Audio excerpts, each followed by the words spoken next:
We've made it to chapter 36. Will paused in the deep shadows at the base of the wall. This was where he would climb, in the angle between wall and tower. Neither the tower sentry nor the guards on the wall above could see him here. The only possible danger was from the other tower sentry, 30 meters away, but the man was still hunched over the wall, staring fixedly out into the night. He explored the wall's surface with his hands, discarding his gloves and tucking them through his belt to do so. The stonework, which appeared smooth and sleek from a distance, was actually rough and uneven, with plenty of cracks, crevices, and protrusions to provide hand and footholds for a climber of Will's experience. In addition, the right angle formed by the wall and the tower would give extra purchase if he needed it. He smiled. He would have been able to climb this wall by the time he was 11 years old. He had a long rope coiled around his shoulders under his cloak. Hey, look, we made it to page 300. Isn't that fancy? Anyway, his cloak, but that was intended to help Alice down, not for him to climb up. With the sentries on duty, he could hardly risk throwing a rope up to catch between the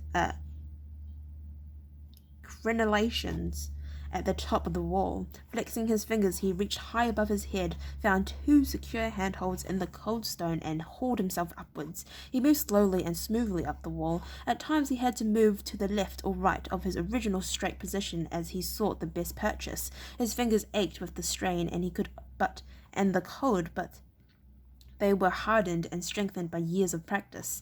As he neared the top of his climb, he heard the sentries approaching, footstep, and paused, hanging by fingers and toes, spread-eagled against the wall like a giant mottled spider, hanging motionless as a dead weight required a good deal more effort than continuing to climb. The momentum gained while moving seemed to make the task easier. His fingers ached, and he pressed his face close against the rough stone of the wall as the footsteps, barely 2 meters away from him, paused as the sentry reached the end of his beat. If the soldier were to choose this moment to break his long-established pattern and peer over the wall, there was no way he could miss seeing the figure below him. Will clung painfully to the stones, barely daring to breathe. Then he heard the sentry's heavy boots stamp once or twice before he turned to walk back and talk to his companion at the midpoint of the wall. As he heard the man walk away, Will began to count. When he had reached 5, he went up the last meter of the wall, sliding on his belly through one of the gaps between crenellations? I don't even know what that is, and lowering himself headfirst to the walkway.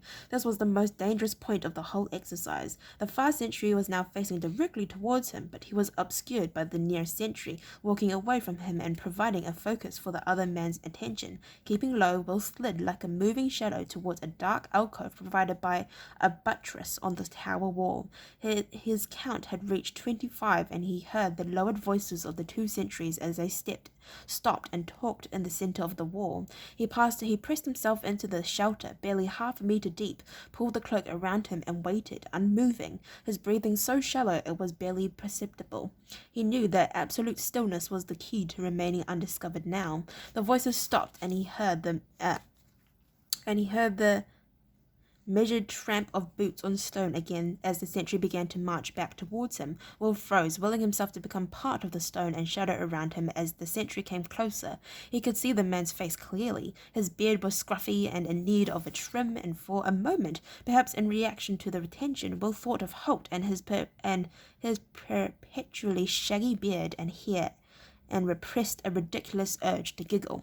The sentry turned again, heading away from Will. The young ranger recalled the words of his training. People rarely notice what they don't expect to see. The sentry certainly hadn't expected to see an intruder standing motionless in the uncertain light, less than 2 meters away. By a stroke of good luck, the stairs leading down to the courtyard were close to hand. This time, Will waited until the two sentries met once more, their great gazes turned outwards as they talked softly. Silent as a wraith, he slipped out of the shadow to the stairs. He seemed to sink below the level of the walkway as he made his way down. He paused at the base of the stairs. There were no sentries here, but there was always the chance that someone might emerge from one of the doors leading into the keep or the gate tower. He studied the situation for long minutes. The open space leading to the keep tower was well lit by a well lit by burning torches set into the walls. He would be better served by walking directly, without any attempt at concealment. A figure seen walking towards the door would be less likely to raise suspicion than someone who was obviously skulking. He threw back the cowl on his cloak, took a soft feather cap from underneath his tunic, straightened it and placed it on his head. Then, walking confidently and without any attempt of concealment, he walked to the stairs leading to the keep's main door. As he reached the stairs, he slid smartly to his left and merged into the shadows formed by the stairway itself. He discarded the cap and pulled the cowl up over his head once more. Crouched by the stairs, he surveyed the walls opposite to see if anyone had noticed him, but the sentry's attention was focused outwards, not inwards, and there were no casual observers around. Satisfied that he had gone unseen, he moved around the base of the tower to a point midway between two of the flaring torches. At the extreme edge of the light cast by each, the lighting was uncertain and shifting. He took a deep breath, felt to make sure that Malcolm's leather-clad flask was securely and safely stowed in the small of his back, and began to climb once more. As he had expected, the keep tower was built from the same rough stone as the wall, and there were plenty of foot and handholds for him. Oh, should we do it this way? I don't know, it feels like there's a bug on my thing. We're going to do it this way. He climbed steadily. Even with his excellent head for height, he avoided the temptation to look down. You never knew when vertigo might seize you. The outer wall had been a mere 8 meters high. This tower was over 3 times that height, soaring up to 30 meters above ground level. As he rose higher, the wind picked up, whispering around him, attempting to pluck him from his precarious handholds. 3 out of 4, he repeated to himself. The old dictum he had practiced when climbing since he was a boy, and meant that he never moved a hand or a foot in a new vantage point unless the other 3 were securely positioned. There were several lit windows in his path, and he skirted round them.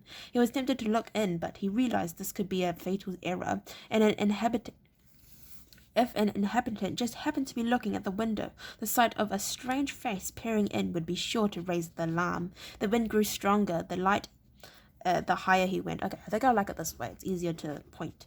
Making the freezing air seem even colder. His hands were growing numb, and he was worried by the fact he hadn't allowed for the effect of the cold when he'd planned this climb, and he sensed feeling in his hands to seek out only the most secure cracks and protrusions in the stone. If he couldn't feel them properly, there was always the chance that he'd seize hold of a loose stone and have it give way when he transferred his weight to it. Mentally, he shrugged. There was nothing he could do about it now, and he was already 3/4 of the way up the tower anyway. He glanced out to one side, where the snow-covered land lay far below.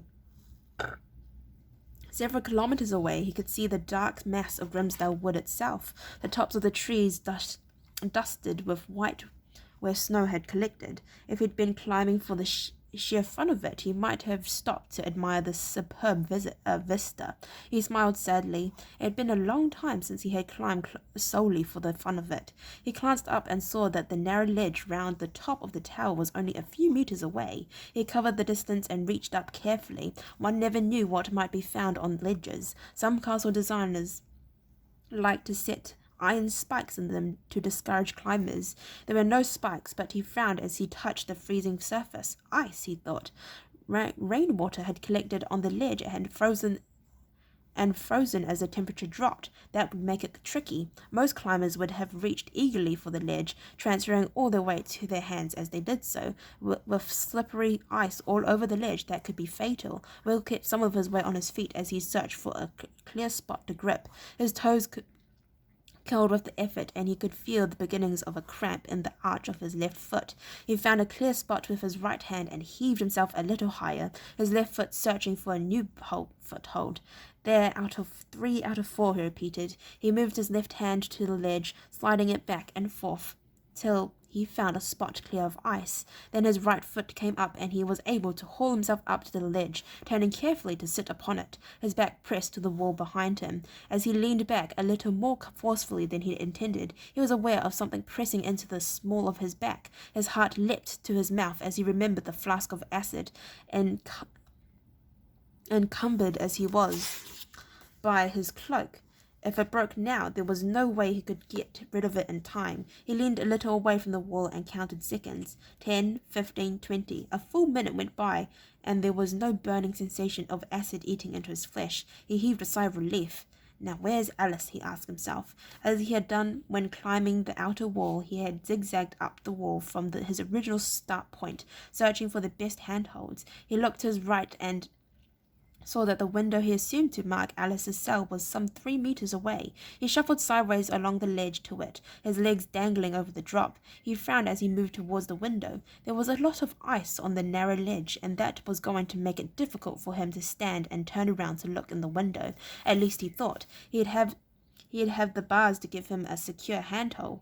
He stopped moving when the window was on his right, the bottom sill a little above the height of his head. He reached up with his right hand, felt along the sill, then found one of the iron bars. If the room was occupied by someone other than Alice, he thought, this could be dangerous. His hand would be in full sight of anyone looking at the window, and he turned and stood. He would be totally exposed as well. He would have to commit himself before he could check the room's occupant, but given the icy state of the ledge, he had no alternative. He swiveled to the right on his buttocks, bringing his left foot up onto the ledge. His weight was supported almost fully by the right hand now, and since there had been no outcry from the room, he assumed that whoever was in there wasn't looking at the window.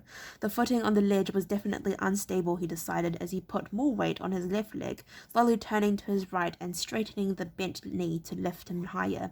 His heart leapt as he felt the foot begin to slip sideways in the ice, and he turned more quickly, throwing up his left arm to get a good grip on another bar in the window. He was just in time. His left foot slid out over the edge of the icy ledge, and he found himself hanging by his 2 hands. With a soft groan of effort, he heaved himself upwards. His right foot found the ledge and took some of the strain, not too much, as he didn't trust the footing. He blessed the years spent practicing with his bow and development of his arm and back muscles that had resulted. Now his left foot was back on the ledge and took a little of his weight as well. Slowly his eyes came level with the bottom window sill, and he could see into the room to where Alice sat, slumped at a rough table, her back to the window, her head in her hands. Alright, I'd like to thank you very much for listening to read up to chapter 36. If you'd like to listen to me read chapter 37, then please stay posted. Hopefully I'll see you next time. Bye bye.